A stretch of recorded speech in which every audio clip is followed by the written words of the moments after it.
Pretty sure the tomato's bigger than you, Houdini. Aren't you glad you're not outside in the rain? Yeah. Right, look at Daddy. On today's episode of Free Unsolicited Cooking Knowledge, I'll be making a caprese salad. I spent a lot of money on this lipstick. Stop.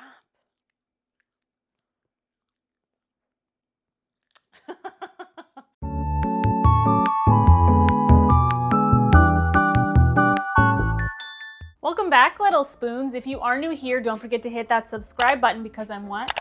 The missing ingredient to your kitchen.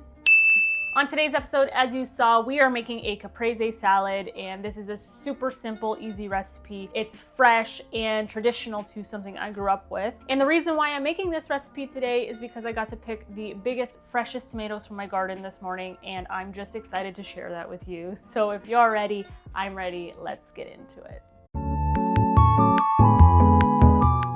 All right, little spoons. This morning I went out to my garden, and the reason why I did this pre-filming is because I thought it was going to rain and thunderstorm. So I rushed out to the field and I got to pick some beautiful tomatoes, and I'm not gonna lie, a lot of the deer have been eating the tomatoes. And I'm not complaining because, you know, I am preserving the ecosystem. We have doubled the deer population within the last 5 years. Super happy about that. And they feel safe enough to come out during the daytime to eat out of our garden. Actually, I've had a couple of like my cherry tomato plants out there. They haven't even created one tomato because either the deer eat them or they eat the flowers. So planting in the north garden this year has done wonders for our crop and the weeds. So I learned a lot. There's a lot of work to be done for next season, but these are the monsters that I was able to grow. Look at these. Look at these. Gorgeous.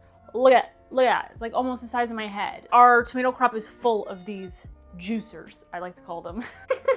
But basically, planting in the north garden, the land has been resting for about 15 years. Good soil health is how you get your crops beautiful, and sometimes you have to add the science back into the land. But because it was resting, I kind of took a risk. I really wanted to experiment to see how the crops would do out there, and let me tell you, they've been doing great. With good soil, we are also feeding the weeds, and I just couldn't keep up with de-weeding. And honestly, these should have been staked because they should have grown upward. That's a whole nother thing. That's what these tests are for, little spoons. I'm learning a lot. The south side of the garden never produced tomatoes with such vegetation, and that's because it was over-tilled and overplanted for 35 plus years. Now that I'm learning how our land is working, I know what to do next year, but I know more what to do with the weeds, and I think I need to do more flame weeding and stuff like that, and potentially maybe one day invest in better equipment. It's just a side note. But overall, you know, I don't care if I have to trudge through some weeds to get some beautiful, beautiful tomatoes. So basically, that's your first ingredient is tomatoes. And I think out of these two, I'm only gonna eat one. Probably have this for supper later. I think I'm gonna do this one. So I have washed this, scrubbed all the dirt off that I could. I dried it. I'm just getting my cutting board here. And basically, I'm just going to slice it into slices. This is a very dull knife. Did I use this in my butternut squash and I forgot to sharpen it? No, that was the other one. Look at that. Look at that. I'm so happy. I need to show a little cross section. Hello? I'm very thankful to be Italian. Now, obviously, with that said, there is a fibrous section in this tomato that I will be cutting out as well. I just don't like to eat it. You can if you want. It's just personal preference. Beautiful. Perfect. I don't know. I guess you just gotta be like me and cry over beautiful tomatoes. This is the cross section up close. Juicy, beautiful seeds. The fibrous section, the green part, is what I'm gonna cut out. Also, I'm just gonna grab my plate. Ah, man, you know what? Cody, can you grab me a bigger plate? I have to get a bigger plate. I don't know why I thought this was gonna fit on a normal plate. I'm just cutting out the little fibrous thing, and I'm placing it on my plate. Oh my God, it smells so good. Sometimes I just literally put this on a plate, salt it, and eat it as is. Oh my God, I don't even have enough room here. Okay. All right, okay, we have plated the tomato slices. And the next ingredient you're going to get is mozzarella or mozzarella. I have a nice like mozzarella ball. As you can see here, you can get little mini bocconcinis. You can get shredded mozzarella. Like, you don't even need mozzarella realistically, but this is what I do. I get a fresh like mozzarella ball, and then I have to somehow break this container. Just gonna drain that water.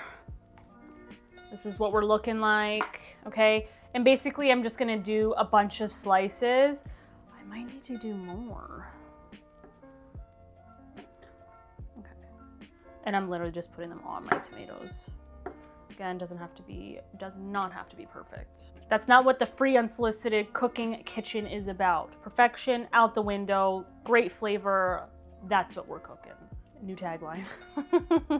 That's what we're cooking. Oh my God, this is so fresh and so soft. Also, I consider myself very lucky that like growing up, like, Mom, I'm hungry. And this is like what we got to like come in and eat after playing outside. How can you go wrong? The only thing I do not like about my childhood and the food growing up was plain mortadella sandwiches, okay? I'm over mortadella. Which I love. Exactly. Cody is all about the mortadella. As soon as he found out that it just stays in this house, like there's always mortadella in this house, he never left, so. Okay, I think that's good enough as far as cheese goes. Look at how gorgeous it is. Okay. Am I going to hit the recycling? Okay, it went into the cardboard recycling. I'll get it later. Here we are, okay?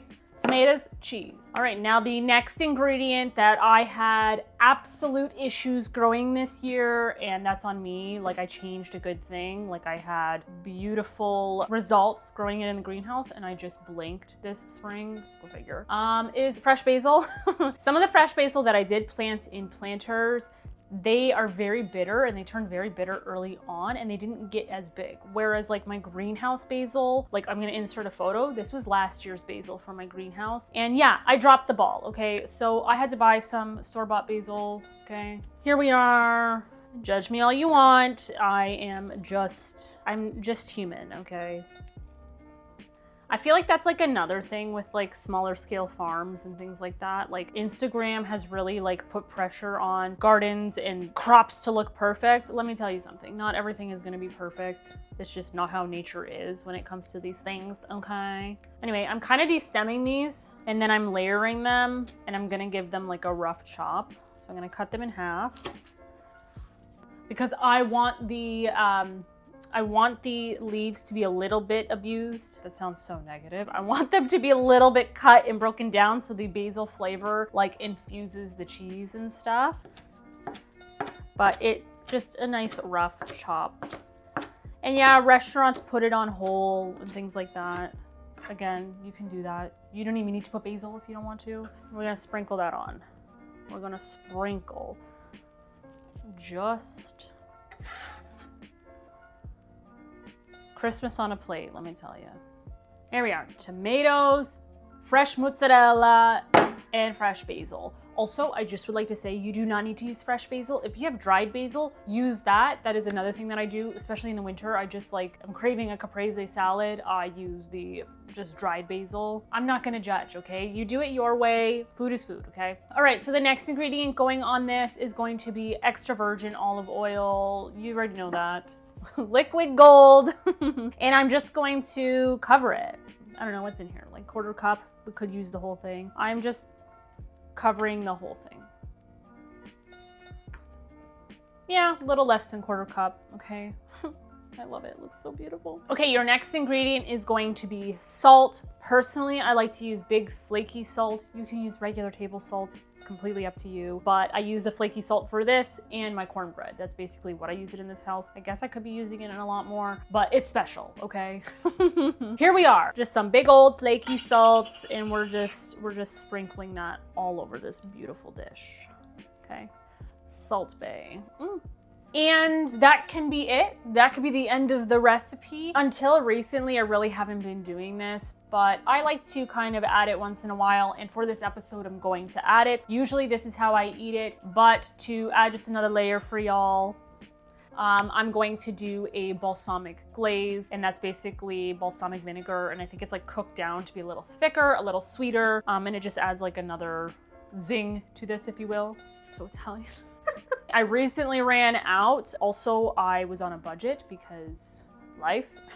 And I ended up just getting this balsamic glaze. It's from President's Choice, not sponsored yet. And until I am sponsored, I'm going to be getting things on the lower end when it comes to grocery prices. Anyway, so this is a thicker balsamic glaze. So PC, I used your stuff. Just please sponsor me already. I'm tired of working, okay? Anyway, one day. All right, I'm just gonna drizzle this. Like, it's very thick. You can see how thick it is. This should be in a food magazine. This is what we're looking like. Look at that. That's what we call perfection. Anyway, that is completely it. That's all you need for this dish. It smells amazing. I'm ready to eat it. So I'm gonna plate this and then we're gonna be back for CTTT. CTTT? What does that mean? Caprese taste test. Oh, Caprese test. Oh. Caprese test time. Test time? I'm having a stroke. All right, we're gonna be back for CTTT, Caprese taste test time. We have plated this beautiful slice of tomato and I'm just digging in because it just smells fantastic. It's got the olive oil, it has balsamic, the cheese, the basil.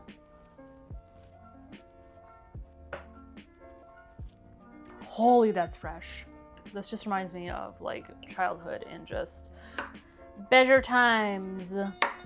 Better times, okay? All right, okay? Would you like to try some? Sure. You're not that enthusiastic? I am. There you go. Dude. It was worth planting the 5,000 plants, I swear. Oh yeah. My little Italian. Definitely did not have this growing up. Thank you. Clean Plate Club. I don't want to lean it because like the oil and stuff's gonna get everywhere.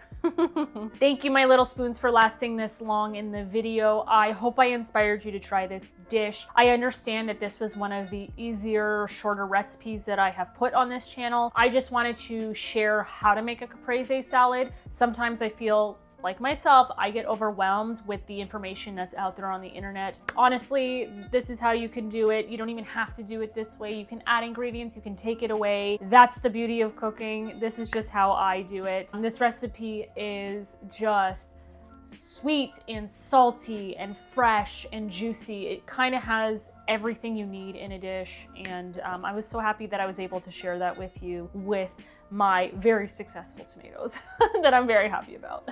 Anyway, thank you, my little spoons. And you know what? Caprese salad. See ya.